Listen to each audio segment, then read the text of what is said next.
हरिओम जी। हरिओम जी ma'am. Hariom जी ma'am. Hariom जी मेरे प्यारे बच्चों।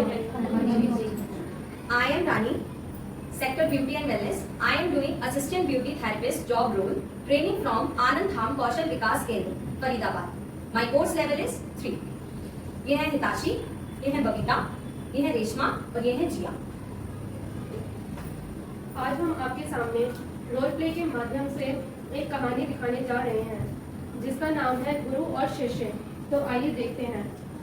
समर्थ रामदास छत्रपति शिवाजी महाराज के गुरु थे। रामदास के कई अन्य शिष्य भी थे। उनमें अंबादास नाम का एक शिष्य था। गुरु जो काम बताते अंबादास उसे उत्साह पूर्वक करता। गुरु की सेवा करने के लिए वह सदा तत्पर रहता था। दूसरे शिष्य अंबादास को मूर्ख समझते और उसका मजाक उड़ाते, लेकिन अंबादास का ध्यान गुरु की सेवा में ही रहता। एक बार स्वामी रामदास शिष्यों के साथ कहीं जा रहे थे। रास्ते में एक कुआं आया। कुएं के पास ही नीम का एक विशाल पेड़ था। पेड़ की एक डाल ठीक कुएं के ऊपर झुकी हुई थी। गुरुजी शिष्यों के साथ उस पेड़ के नीचे विश्राम करने बैठे। थोड़ी देर के बाद गुरुजी ने शिष्यों से कहा, यह जो पेड़ की डाल है कुएं के ऊपर झुकी हुई है, बोलो इसे कौन काटेगा? एक शिष्य को यह काम सौंपते हुए गुरुजी बोले, यह तो आरी और इस पेड़ की डाल को काटो। ये तो आरी है गुरुजी, कुल्हाड़ी होती तो मैं जरूर काटता.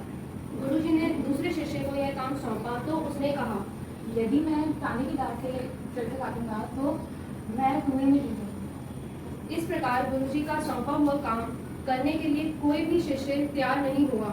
अतः अंत में गुरुजी ने अंबादास को यह काम सौंपा।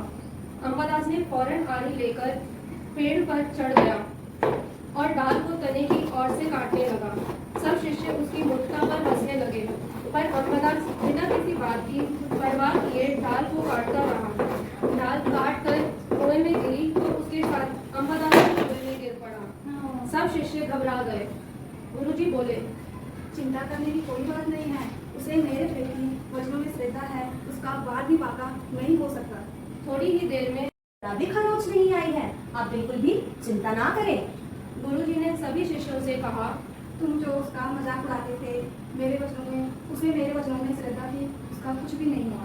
सभी शिष्य लज्जित हो गए। इस कहानी से हमें यह सीख मिलती है कि गुरु के वचन में सदा श्रद्धा रखो।